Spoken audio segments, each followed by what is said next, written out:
Lubbock and Plainview, can you hear me? Yes, can you hear us? Yes, it's wonderful. Okay, thank you. We were having Loud. problems earlier. Okay. Yeah, they were having some issues, but yeah, 5 by 5. I hear you loud and clear. Okay, good. Are you doing well, Yes, sir. Kitty? How about yourself? Yes, doing great. Doing great. Good, good. Like Lubbock is not there yet.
Good afternoon. Hey there. How are you? Did you get my note, Miss Good Betts? afternoon. Okay. So I'm not sure if Lisa's there or not, but she should be coming if she's not there. She's usually in this class, but she needed to make a switch today, so just trying to give you a heads up about that. How are you today? Doing well. Can you hear? Can you hear me? You're cutting out on me. Okay. I told you that Lisa was coming. Huh? Lisa Alvarado is coming to the Lubbock class today.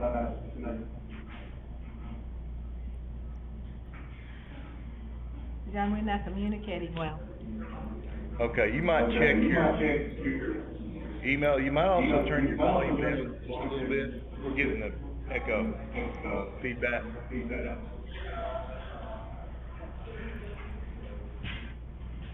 that better? Yeah, I think so. All right. I just wanted to let you know that she's coming though. She's not already there.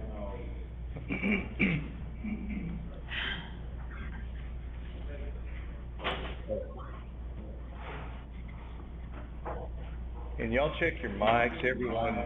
Unless you need to talk to me, you can turn off your mics. We're having some feedback problems and had an issue with Plainview today, audio problems. So anyway, uh, we just deal with those things.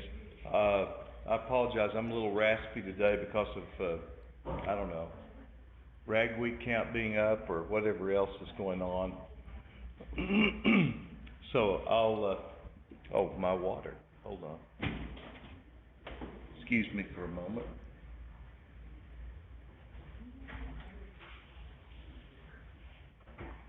My water bottle fell down in my bag. So I want to let you know though uh, that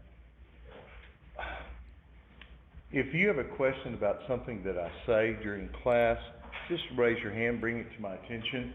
If I make a mistake, and I do, and I tell very readily admit that I am far from perfect and I make mistakes all the time, we had and I usually say, I try to start pretty early in the day with my mistakes. So I try not to make them, but sometimes I do, and we're aware of that. We had a ceremony yesterday, and I talked to you about 9/11, so that was very much on our minds. And then we had a ceremony yesterday, and I worked with the Historical Commission here in Levelland, the Hockley County Historical Commission, and we had a name added to the memorial here in Levelland for a man who was killed in the Vietnam War, but whose name had never been added. And so we had a ceremony for the family yesterday. It was a very moving thing. The VFW came. They played taps and folded the flag and gave it to the sons, and there was hardly a dry eye at the place. It was very moving and special.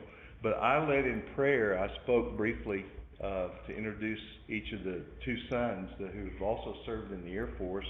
Their dad was killed in Vietnam in action, but I spoke at that and then led in prayer before I introduced them. And I was just so, just the emotions of everything. I forgot to say amen at the end of the prayer. So everyone understood that was the end of the prayer, but anyway, that I apologized about that, and they said, we didn't even notice. So if I happen to say something that you're questioning, just bring my attention to it, please, because I am not infallible. Excuse me for that. But I try to point you in the right direction always and try to stay on track. So let's go back here to this. I hope everyone's doing well and staying safe. I've had a few students that are sick and had to be out for different reasons, but everyone's trying to stay safe, and y'all continue to take care of yourself, but communicate with me. I've had students contact me because different reasons they had to be out, and so we'll work around that. And you remember, if you don't have the link information, email me and let me know, because you can always go to that link, and the recordings are usually posted later the day that we meet in class, and then I give the lecture, so you can refer back to that. If you happen to miss the class, then you've got that advantage, so you can look at that. So if you need to communicate with me, please do so. On Thursday, I will finish up the lecture for this part of Unit 1.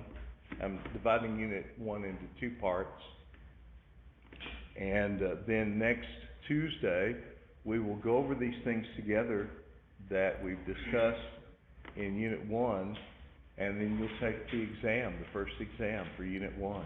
Oh boy, right? Everybody looks forward to exams. Well, as I said, I'm going to lead you along pretty slowly and try to give it to you in small bits. Come on in. How are y'all? Glad you were able to get here.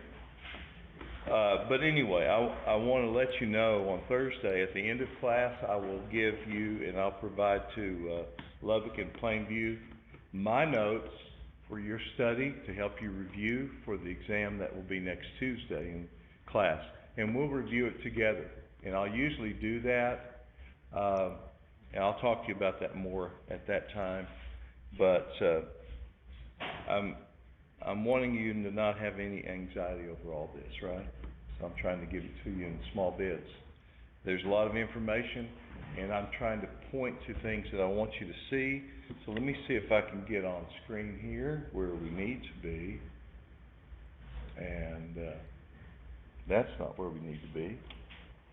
I'll get a little better view of that. See if this is reacting. That's what I want. Okay, so here is what we talked about the other day, and I want to go back to this just to underscore this. And if you've not put this in your notes, remember that all art is communication. And remember too that communication is a two-way thing, right? The artwork communicates to us. The artists have put things into it. Some communicates better. You know, some of our friends, some of us communicate better than others, right? But art has this message. It communicates ideas through visual elements. And so we're gonna get down to the elements. We talked about elements the other day. And you don't have to make a list of these, because we're gonna look at them each, separately. But there's all of them. When I had to do, design class, we had to memorize them, we had to write them down, we had to make a list. I'm not gonna ask you to do that, but be familiar with them. Line, shape, value, color, texture, type, motion, form and space, and so on and so forth. Mass and volume, bless you. So, art is a language, as we talked about. It has its own vocabulary. And so composition involves, putting an artwork together involves that language and that vocabulary. But make sure you have this in your notes. We talked about this the other day. That art is involving these ingredients in the recipe. And I made the correlation, or tried to the other day. As you put a recipe together, we talked about making pancake batter from scratch, right? And all the things that went into that pancake batter.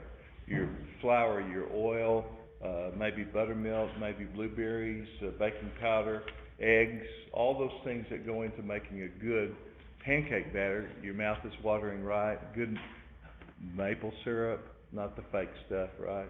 The real maple syrup. Good to splurge on that a little bit.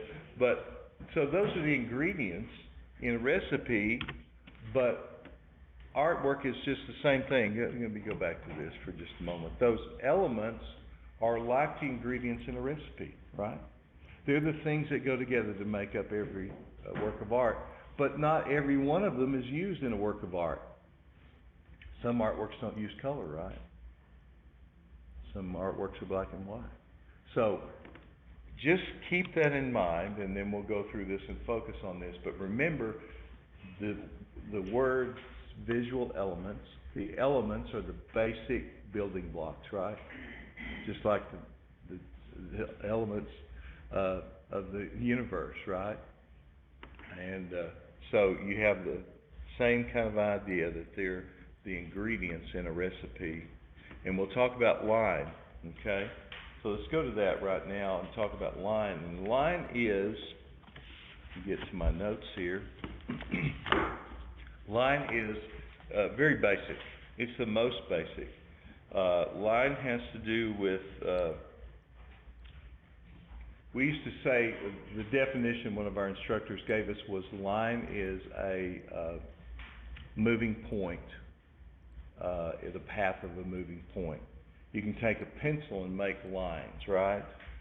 And so line can be real or actual, or it can be perceived mark on an area. And it can have length and width. Now I'm going to switch my cameras here, and maybe I have a marker that works. We'll see. See if I can switch cameras there. No? We'll try again. Hello, here we are. Okay, so if I can take this marker and make a thin line, fairly thin line, that was the moving point of the marker on the paper. The line can also have a different width, and it can change in width, right? It can be straight, it can be curved. That's kind of a wavery curve there. And so each line has its own characteristics. And line can be expressive. So let me see if I can get back here to where I need to be. There we go. And so we'll move on. Now don't write all this down, but just look at this for a moment. And especially the bottom part. Line's the most simplest, it says there at the top, of the elements. It's the most simple, but it can be also complex. It's the basic, part of those basic building blocks, like I said. It has, line itself has the capacity to give emotion, to evoke feelings. Hello? Come in, come in. It has this idea associated with it. We'll talk about that in a moment. But line can be very delicate, it can be tentative, it can be very forceful, and even brutal.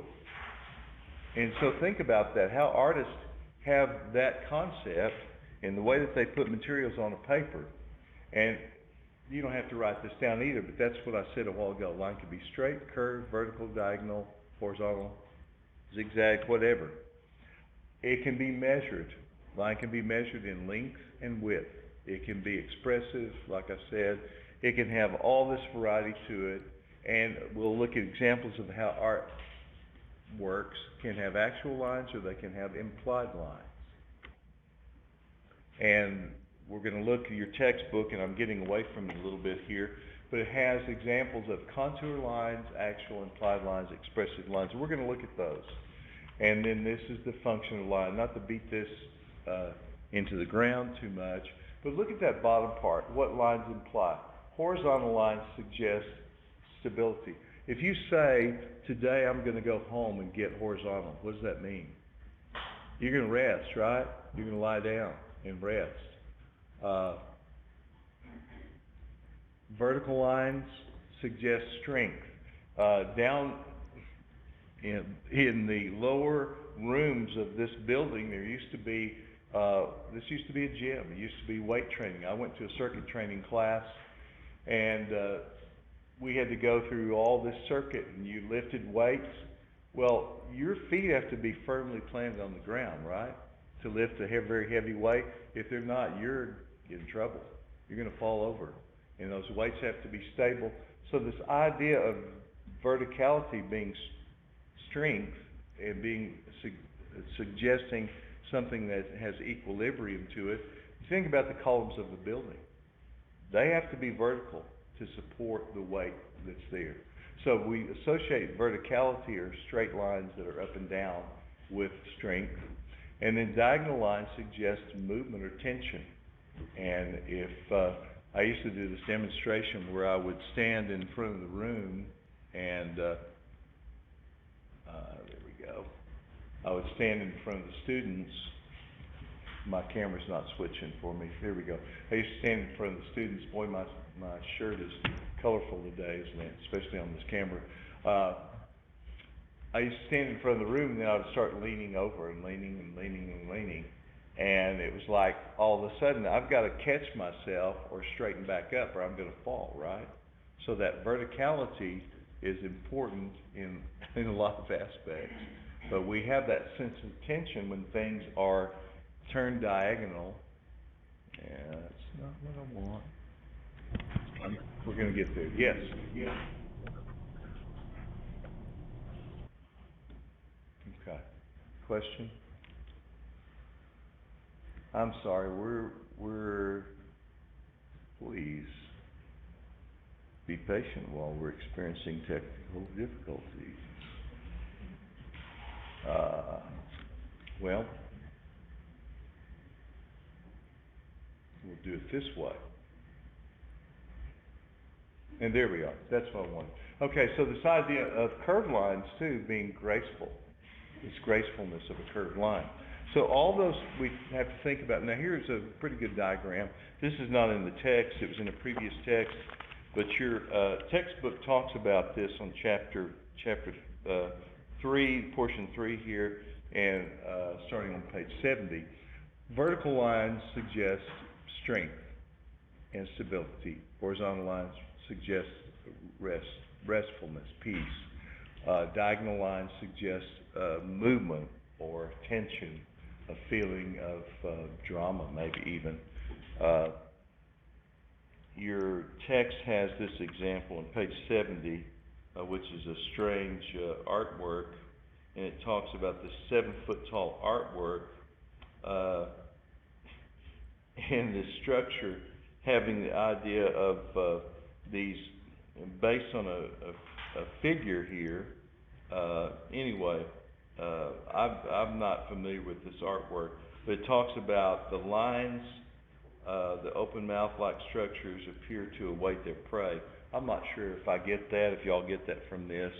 And then it has the work by Jacob Lawrence on the next page. Let's see if, I don't have that there, but I'll show it here in a minute. But this idea of what lines and the curved lines and the straight lines and so on show different emotions. This is in a previous text, but I wanted to show this. You may have seen this before, these lines that are in the desert there in Peru. And these are in the, just by arranging the sand and pebbles there. Of course, the aliens did this, right? No, not really. But the people there still go on this ritual, and it's a continuous line to make this spider. This thing is 150 foot long.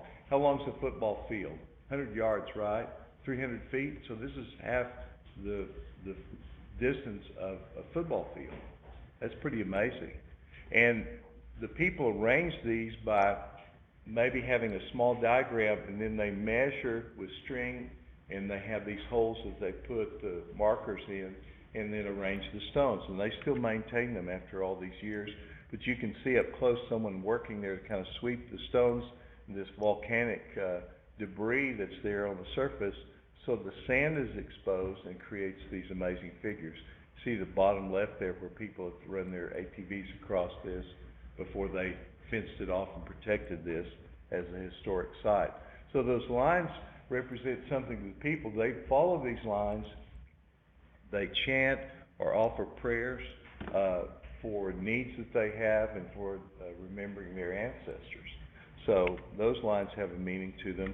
And this is from a previous text, but I wanted you to see, we'll talk about perspective lines in a moment, but you see the lines in this drawing of this design from this church, and you see how it gives us the feeling of depth added there, because the lines, this is the actual church. But you focus on those lines and how the lines up above our eye view, or eye viewpoint, going downward, and then the lines below us going upward seem to have this feeling of depth and increased depth. Now this is in a previous text too, but I threw it in here. This is from a Japanese comic, but this is what's done in comics a lot, but directors in movies do this, artists do this. Have you ever heard of the Dutch angle? Dutch angle is what? It's where things are tilted, right? And where the camera's tilted. I was watching an old episode of the old TV show Batman, and half the camera angles in there are tilted. And it's going back to the old comic strip. Bob Kane, who came up with this idea of Batman, he would tilt the comic strip so you'd get this tension and this drama into the comic. And you see it in movies and TV shows all the time. And so this Dutch angle is something that's famous. And here's this, goodness, these guys, these iron workers, I can't imagine doing this. I sometimes do work on my roof if I have to, but they tilted these beams. We know those beams have to be straight up and down, right, to support this building. But James Allen tilted this view and this etching, this print, to show these iron workers up there. And this guy's climbing up there. I've seen these guys in the big cities doing this. That's not the job I want, okay? But I've watched guys across the street working on the science building, climbing around on this. This is on page 71 in your text. Jacob Lawrence, who's an African-American artist, showing this kind of simplified drawing of these people. This is from a series he did about Harriet Tubman, who was helped slaves come to freedom, but he's showing these people exuberant because they received freedom. And it's very simplified, so you can kind of see how the lines and the diagonals there and the movement creates that feeling, helps create it. You have this on page 71 as well.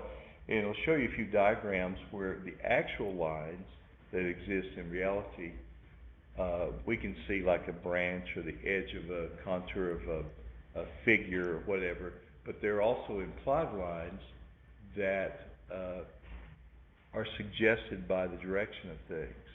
And we'll look at some other examples there. And I'm not asking you to write all this down just to know what it is. Here's a tragic scene that really did happen. We go from something where it shows the exuberance and the outlandish spending of the very rich in the 1700s in France, depicted here, and then here this tragic scene where the French came into Spain in the early 1800s. Napoleon's army came in. They were trying to take over the world. They made a pretty good effort to do it, but tragic consequences everywhere they went. These people were just lined up and shot, and they had done nothing. It's just that they were kind of in the way, and it happens tragically still. So you see this line, and the author's trying to get us to think about, and that's what's depicted here in this, how your eye looks at a work and where it goes. And they've done scans. They put up these cameras behind, beside artwork, and to follow the path that people's eyes take. So when you look at an artwork, where does your eye first go in this? Is it the man that's holding his arms up like this? But then your eye goes to this awful scene here, this thing that Goya witnessed. I mean, he saw this in his own country. He did a lot of artworks about this. He wrote about it, and he said, I really think I went insane. He said, I did. I lost my mind because of the horrible things that I saw in my country. But he also witnessed them and then recorded them. But you see this figure, this man, you see this tragedy of these people who were killed. Your eye moves along that line there where arrow A is to the soldiers, and of course the lines of the guns and what they're doing and the way the lighting is, this scene at night lit up, and your eye keeps moving from one place to the other, doesn't it, in there? So those lines that are implied lines along the actual lines, this is a terrible slide, I'm sorry. There are better contour lines. Contour line is the edge of something. Have any of you ever had a drawing class where you did contour drawings? There's a thing called blind contour, where I used to have my students do this, and it's a very good exercise in learning how to really focus on something. You take a pencil and you look at something, but you don't ever look back at your drawing once you stop. You have your pencil on your drawing pad, and you look at a person, you look at a tree, whatever it is, and draw. Try that sometime. It's interesting. You look at your drawing pad and go, what is that? But if you get to be skillful and you slow down, you can actually, as your eye follows slowly around the subject, you're recording what you see. And they're making the point here, this is on page 72 in your text, the gesture is the overall impulse of it. We think about gestures as sometimes you'll see me moving my hands a certain way. We have good gestures and bad ones, right? But people point to something and they're directing your attention to it. But gesture in the drawing and line gives the sense of form and the direction in the work. And you have what's called hatching and cross-hatching here. Hatching are lines that are parallel. If they get closer together, it builds up the value, doesn't it? And this is top of page 73. But where you need to make it even darker, you cross those lines, what we call cross-hatching. And you can do it with pencil, but if you're drawing with an ink pen, that's how you really build up darker areas, by shading with those cross-hatched lines. Here's John Tenniel's. I'm a big fan of Alice in Wonderland, and John Tenniel's original drawings in this inspired the Disney movie and other things. These outlandish, exaggerated caricature drawings of Alice in Wonderland, the Duchess and the baby, and cut off their heads and all that stuff that happens later. But you can see John Tenniel's pen drawings using a quill pen, and then doing this wood engraving. He did his drawings originally using a pen, and then they did engravings from those, cutting into the wood. We'll talk about that printmaking technique. But you can see hatching and cross-hatching in this, right, to build that up. Then your authors jump to this use of line to create expression in this car. That's some car, right? 1970, the designers designed and then they built this car, this long, low, sleek car. No telling what that thing cost, but it's in a collection because it really is like an art piece. So this streamlined feeling adds to the sleekness of this car, and the author included to talk about line. I'll talk to you about this painting later, and this is on page 74 in your text. The French artists, we always say Theodore, they say Théodore. Géricault is the artist's name, and we look at that and say, okay, that's how you pronounce that. Just kind of like our word Jericho. But Géricault is depicting a real event, and I'll talk about the raft and the Medusa, but you can see the drama in this, right, because of the lines. This is a real, and it's a very tragic event, a kind of a turning point in French history he depicted here in 1819. I'll talk about this later, This is a huge painting that's in the Louvre in Paris. Your authors talk about shape, okay? So we talk about line, that's one of the elements, right? Shape is the second one. You need to make sure that you have that down as one of the elements. And shape can be flat, two-dimensional, it is flat. We can measure it as far as the height and width of something. And I can draw a shape on a piece of paper, and you have some examples there in your text. But let me switch this here, if it will. Switch. There we go. If I draw these lines and enclose the lines, I've made a shape, right? I can measure it by the width from this point to this point, and I can measure the other measurement, the height or the length of it, right? But that's all. It's flat. It's just a drawing on a piece of paper. So you have flat, two-dimensional shape, right? It was there and then it's gone. There it is. Okay, so it's 2D, two-dimensional. And then this example shows you, this is not in your text, but just to show you a white shape and then a gray shape. But see what happens when you add value, or what we call gradation, a gradual change in value. It creates the illusion of dimensionality, doesn't it? 3D. So you can do that. Try it on your drawings if you've never done that before. And this subtle change in value gives it the feeling that it is rounded. That's just a slide of a flat shape that's been shaded so that it has that dimension to it, added to it. And your author talks about geometric shapes and organic shapes, the shape of a square or circle or triangle, and the shape of a leaf you can pick out of the yard out there. It's an organic shape, it's the shape of something growing. And they have this example of Elizabeth Murray's painting, dimensional painting she does, using different kinds of shapes. And you have this example using geometric shapes kind of imposed on real things.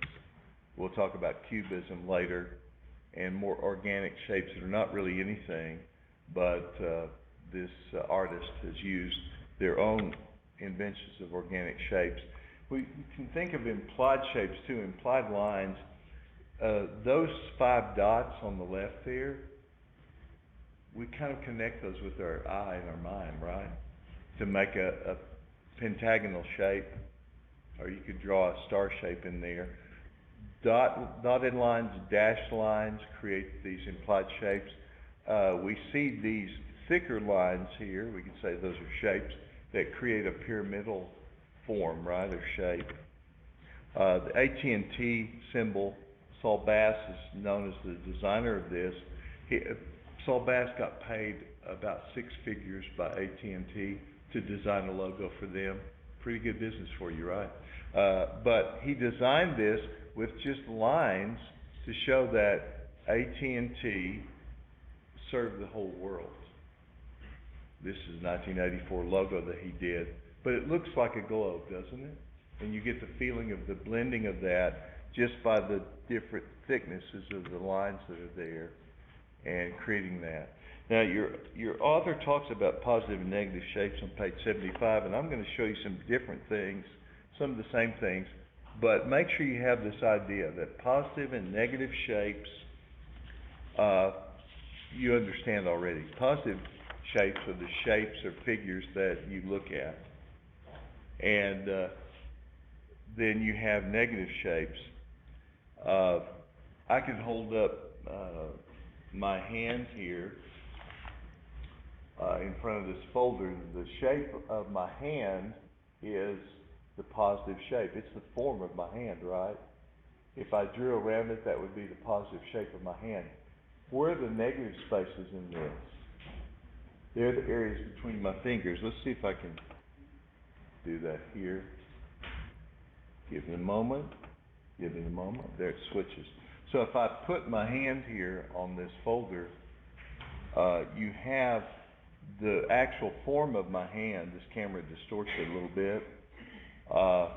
But then you have, let's see if I can change the lighting on this. Iris is really closed down. That's a little bit better.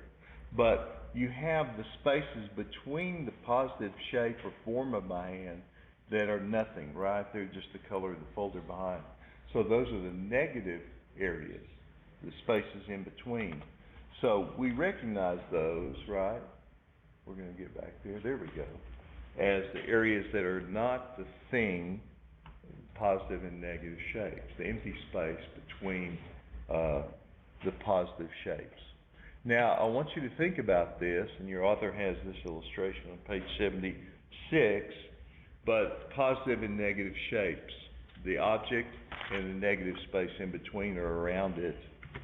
But they have this example by the Dutch artist, Maurits Cornelius Escher, M.C. Escher.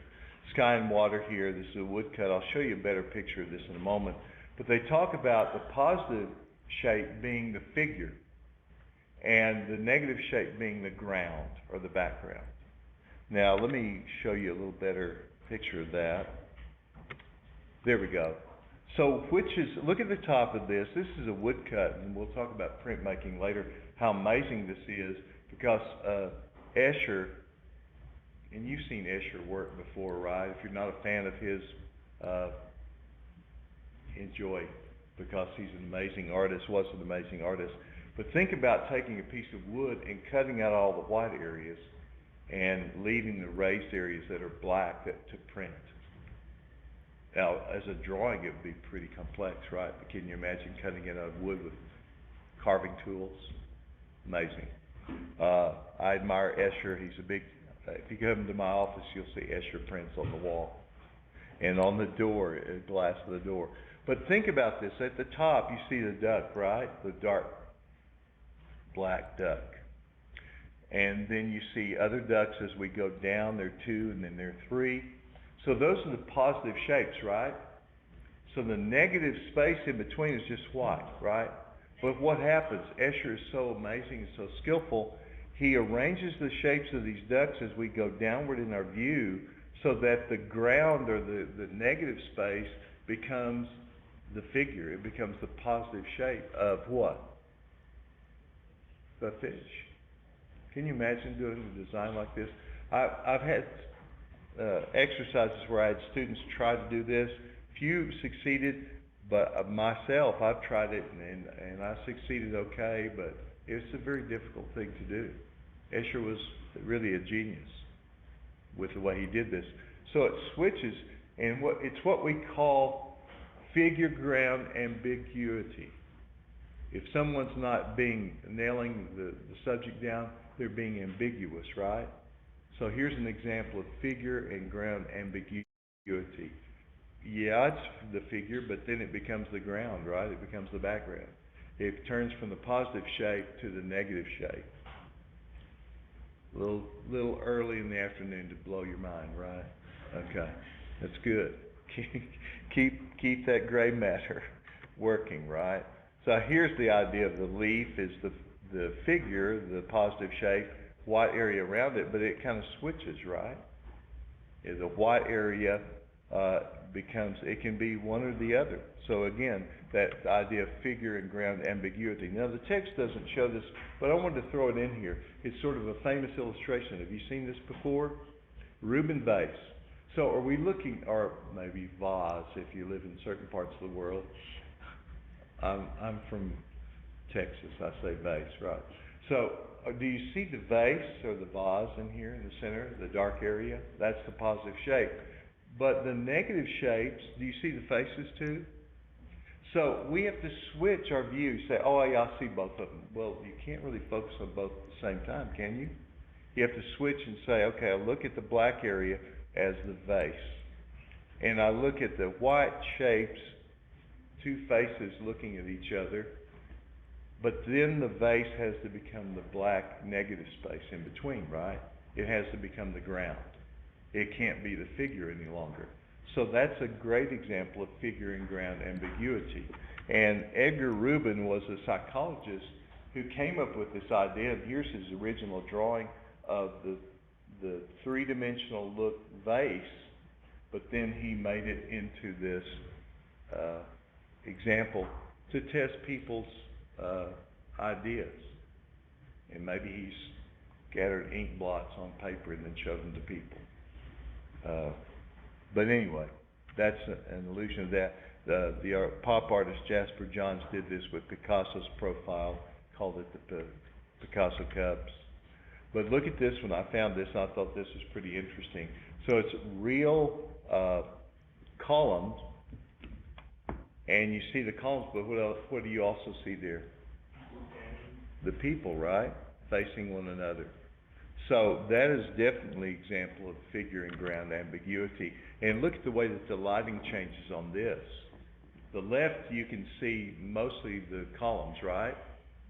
But on the right, because of the darker lighting, the shadows of the people, the space, the negative space in between the columns, the figures stand out more, right?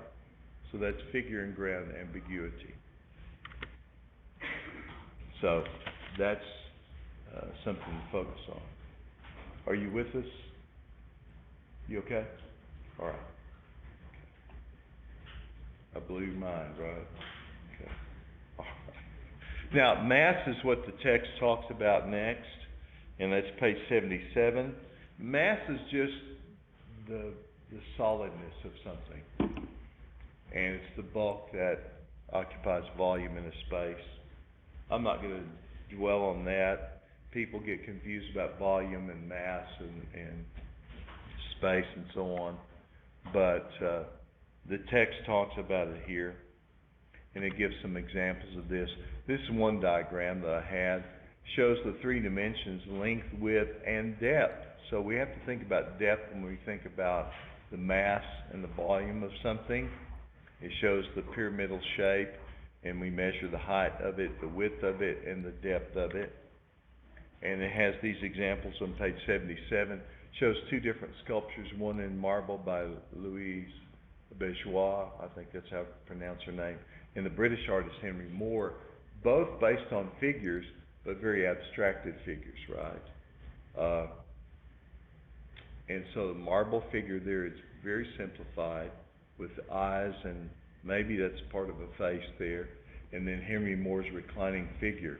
Which one is more massive, the one on the left or the one on the right? The left is just this block, right? And so the one on the right, the figure has these holes through it that penetrate it and make it seem more airy, and the mass is not as great. And the one on the left is more geometric, the one on the right is more organic, and then it talks about the mass of the car. Styles on cars change, don't they? Nowadays, it's almost like everything looks similar, but there are differences, right? And I grew up in the era, and we restored, I still have my grandpa's 51 Chevy Styline Deluxe. We restored it.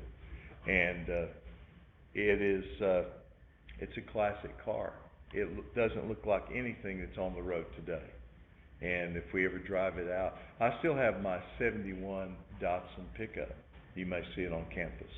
It turned 50 years old this year.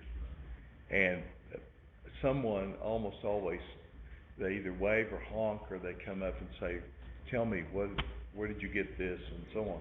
So the style of it is very different, and then the mass and the volume, the lines are all part of those designs.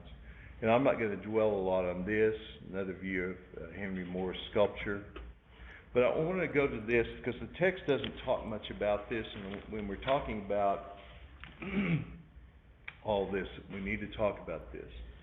This is a carving in marble from an altar in Rome, Italy, done for the peace of Augustus. Augustus had, Romans were trying to take over all the territory in the world at that time. They made a pretty good stab at it, no pun intended, but the 13 BC, they carved this in marble. Now, it's not a full sculpture. It's what we call a relief sculpture.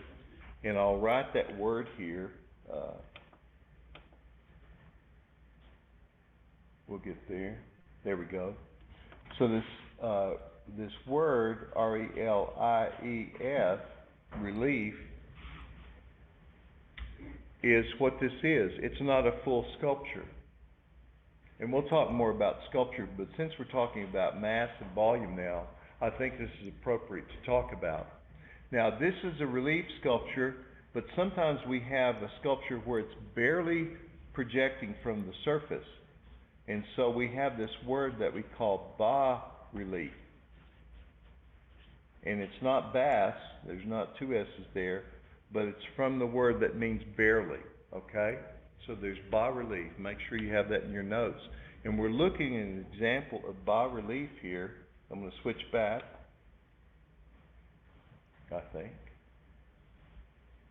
Yeah, I just need to be patient. It's working just perfectly. So we have a carving where these figures are projecting outward. Some of the figures are just barely carved, aren't they? You see how they're kind of in the background and they're just barely sticking out? And here's this stela from Mexico, or maybe Guatemala. This is carved out of limestone. I wish they made these in cinnamon. That's awful smell. Anyway, so they just carved away to show this figure from Mexican mythology. And this, I'm not sure who that is. I don't think that's Quetzalcoatl, but anyway, we'll look at Mexican culture later. But they just barely carved this out, so it's barely projecting. If you ran your fingers over it, it would just maybe project less than a half inch. So that truly is the bas-relief. And then you have massive figures like this. These Olmecs, I've seen one. There used to be one in the Mercado in Juarez. You'd go across. I don't recommend you take that field trip today. It's probably not safe. But anyway, there used to be one of these Olmec heads, and it was as tall as I am. And they find these, they don't know if they represented real rulers or if they were just kind of mythical figures. But it's pretty amazing, carved out of a volcanic material called basalt with primitive tools. Those people weren't primitive, I'll tell you that much. And then here's a three-dimensional sculpture. We'll talk more about this later, but I just want to, since we're talking about mass and volume, here's this marble carving, and you could walk all the way around this. This is Aphrodite crouching at her bath. We're interrupting her privacy, right? But you could see it from all sides, so it's not a relief sculpture. And then some of you have been to Chicago and may have seen this. I've had a few students. You've seen it? Did you have your walk all around it and run your hands all over it? It was, bigger than my size. Yes, well, you can see the size of it there. And I haven't been to Chicago since they placed this here. So you can see the panels that they welded in here, stainless steel panels. Nish Kapoor designed this and had a group of skilled artisans create this and placed it there in this courtyard plaza in Chicago. But it's a pretty amazing thing. It reflects all the area around it. He called it Cloud Gate, but the mass, some people call it the bean, because it's a bean shape. But anyway, that has its own certain mass to it, but it is definitely massive and three-dimensional. Now, we're moving on with the art elements, so we're talking about texture on page 78. And texture has to do with the surface and the feeling of something, right? But it can be the actual feeling, or it can be the simulated feeling, or something that appeals to our sense of touch. And we can make a whole list of textures, but it says here there are a multitude of textures and different characteristics to them.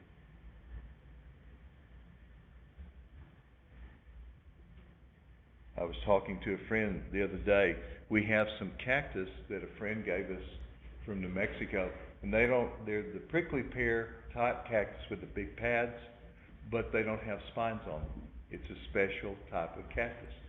So normally you wouldn't even get close to a prickly pear. I've picked those spines from the tunas out of my hands before, and it's a problem. But the big spines are there too. But this, I've seen people that kind of walk up the sidewalk, because we have one growing close to the sidewalk, and they kind of shy away from it. But it's not dangerous. They don't have to worry about it. So, anyway, texture's important. Texture in art, I mentioned this before. You have this example of Vincent van Gogh from the previously in the text, and it's repeated here. But it says something about his use of texture and impasto. I said this before, I think. Van Gogh squeezed paint onto the canvas. He sometimes worked with his fingers. He used these big, bold brush strokes to create a texture that maybe simulated what was there, but he wanted to enhance it and make it even greater than it would have actually been. You have this example here of textures, and these works, glass beads added to the paint, and so on. And if you see the texture of this actual painting, it's very smooth. Some of you went with us to the gallery here on campus of the Fine Arts Building. You saw the texture of silk painted, brocade, beadwork, jewelry, but it's all very soft and smooth. If you were actually to run your fingers across that painting, it would be smooth oil paint. But it simulates the real texture that's there by the skill of the artist in doing that. Here that work is, again, they want us to really take this in right. The actual texture has to do with the real texture, and then you have simulated texture. And this work is amazing to me. I've seen a collection of Marilyn Levine's work that was in a show at Lubbock. Now, it just looks like an old case, right? An old suitcase. But I'll talk about her more when we talk about ceramics. This is pottery, fired pottery. And she did work, she's passed away now, sadly, but her work was amazing. I admire it greatly. She worked to create ceramic works that were fired in the kiln and had a certain stain and patina on them, and even a luster glaze that looked like brass. But I asked the lady when we were there, I'll say this again probably when we talk about ceramics, I said, I want to touch it. She said, it's okay, you can touch it. So I tapped on it with my fingernail, and it had the same kind of ring that a coffee cup would have if you tapped on it. So she truly simulated the texture of this worn leather and this old bag in her work. She used special kind of clay and her background in chemistry to do this. So simulated texture, and then we've seen this before. Here's this, in the Surrealist movement, they were trying to shock people, so Muriel Oppenheim took a real saucer, a real cup, a real spoon, and put fur on it. I think it's rabbit fur. Poor rabbit. That's wild, isn't it? And of course, you'd never be able to use this, but again, that's part of the shock of it, is putting texture in a place where it never would be. Instead of a shiny spoon and saucer and cup, you have this fur-lined thing here. So, texture used in a different way. We'll talk about light here, and light is definitely, you don't write all this down, please, but your author talks about light and how light is used, but I want to try to simplify it, and we're not going to talk about the physics of light. We're not going to get all into that, but light has to do with, in an artwork, with this idea of value. And not value as value, we talked about the value of baseball cards or diamonds or anything else, but value is the degree of lightness or darkness of a tone, and something that we have to do. I used to have my students do these value scales and then mark off 1-inch squares and learn how to manipulate pencil shading so that you'd have a whole range of values. And so light is reflected or absorbed. Now, implied depth and value, that's an old slide that I have there, and I'll show this first, because this is one of the slides I like to use. Any of you speak French? No French? The translation, the loose translation of this painting by René Magritte, and he painted this across there. What do you see? It looks like a tobacco pipe, right? But he said here in the translation is, this is not a pipe. Well, wait a minute, what's going on here? But it's really not a pipe, it's a painting of the pipe, right? And he skillfully manipulated the paint so that you have these gradual changes of light and dark here that create this look that has dimension. But if you actually ran your fingers across the real painting, it's just flat oil paint on canvas. So he's created by his use of light this idea. And remember that value is in black and white. It's also in color.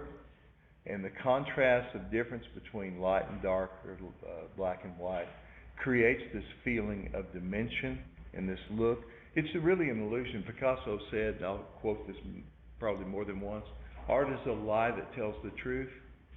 But artists learn their skill how to create the illusion of depth on the surface.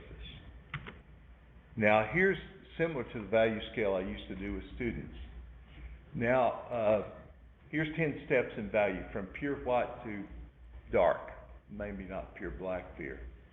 And I used to tell my students, draw these 1-inch squares side by side, and then you leave one white, don't shade it, and then take your graphite pencil and shade until you get black. And some would say, I can't get more than 4 values. And I say, wait a minute. You're going to have to push a little harder. You don't have one that's really super black there, so you can get that graphite very, very black. But think about this for a moment. This has to do with vision, so I'll throw this in there. The human eye has 2 sensing cells, right? The cones and the rods. Which one sense color? Always think of C, cone, color, right? So the cones sense color. There are people that are colorblind, right? My father-in-law used to help him sort laundry, and I would mix up his green and his brown socks. He didn't know the difference. He couldn't distinguish them. So I thought, I'm not really playing a trick on him. He liked a practical joke on us too. But anyway, so then that leaves the rods that sense light and dark. And it's a very important thing about vision. It's a blessing to have good eyesight, right? So how many different values do you think the healthy eye and the rods that receive information and transmit it along the optic nerve to the brain, how many values from pure white to pure black can a healthy eye distinguish? How many of you say it was 100? How many of you say it's more than that? How many of you say it was 1,000? How many of you say, feel like an auctioneer? How many of you say it's more than 1,000, more than 10,000, more than 100,000? They say that the healthy human eye and the healthy rods that are those receptor cells that receive images from our real world can distinguish 350,000 different values. That's a lot, right?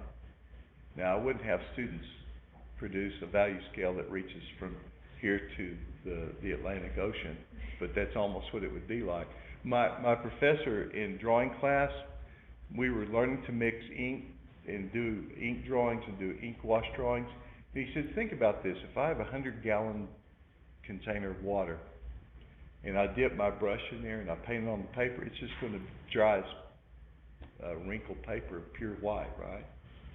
But he said, if I put a drop of ink in there and I stir it all up and I dip my brush in there, is it going to be different? He said, you might not be able to distinguish the difference, but it would be a different value. And he said, you could add 2 drops, stir it up, dip it in there. So his point was this idea that there's an infinite, almost, variety of values, right? And so as artists learn to manipulate and they can learn to do these value scales and then add color, and that's what I want to point you to. Look for the differences in value. You can see them in this room. I can see them on the wall because of this high ceiling we have and the crazy lighting that we have. You can see lights and darks and changes in value. And so notice those around you. Relative nature of value, and here's this circle of the same value on the lighter background, and how this idea changes of differences in value.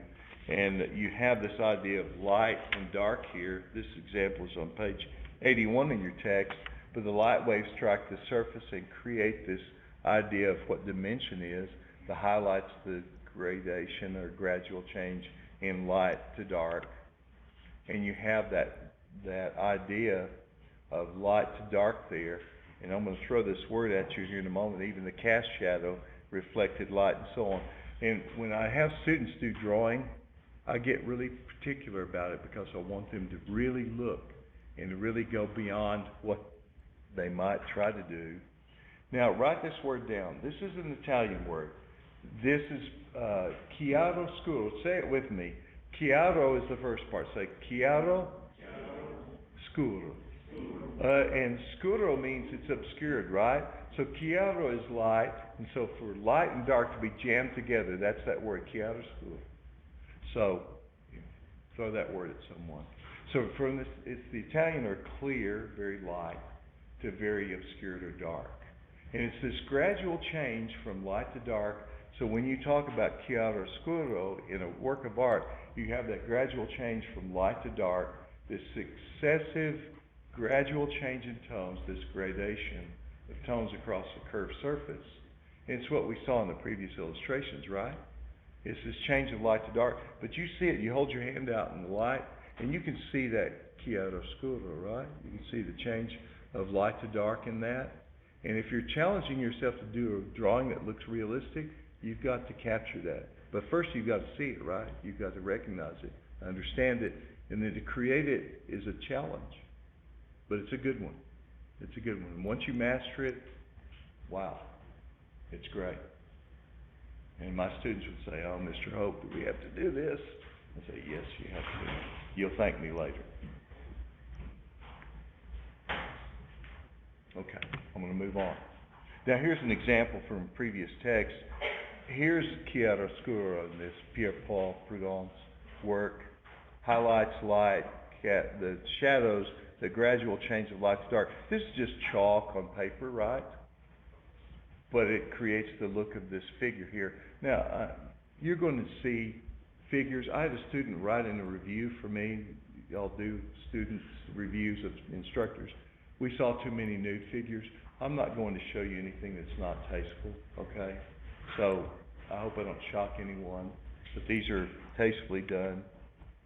You have this in your text, and we're going to kind of wind up here in just a moment, so be patient with me. This is page 81, but here's this idea of chiaroscuro, the use of light to dark, gradual change of value. I think my previous example is better than the one that's in the text. But this idea of modeling and change from light to dark and value is what's shown here. And this artist, using charcoal, trying to show the face here. And I'm going to end here with this idea of something, and I want you to write this down. Let me switch here real quick, and we'll end with this today, looking at this work. Okay, it's telling me I can't do it, but I'm going to do it. Okay, all right already. Let's switch, though. There we go. And there we go again. I'm being patient. All right. This word we call tenebrism. And I'm sorry for the marker running together. Tenebrism. Tenebrism. And this means this dramatic lighting that we just saw in that previous slide. Tenebrism. Since we're talking about lighting, we're talking about chiaroscuro, but sometimes it's not enough just to show it. Sometimes it has to be like a spotlight on the stage. And that's what we see here in this very dramatic scene, right? This is a scene from the Bible that's Caravaggio's depicted here. The calling of St. Matthew. Here's Jesus saying, "I want you to follow me, Matthew." And these people are going, "What? Him? He's the tax collector. He's associated with the Romans. He's working for them to steal our money, right? And steal a little bit for himself." And Jesus said, "I want you to follow me, Matthew." And Matthew couldn't believe it. And so Caravaggio is showing this scene. It's a darkened room. This lighting coming in. It's focused on Matthew. It's focused, you see the faces of Christ and the other disciples, the other people that are here. Wait, what's going on? So that's chiaroscuro and tenebrism. there together. We'll end on this, and I'll show you this when we come together on Thursday. Any questions real quickly, anyone? All right, be safe. If there's anyone that has not come to class so far and not gotten the syllabus and not signed onto that, let me know, because we've had students coming and going. Y'all be safe, take care.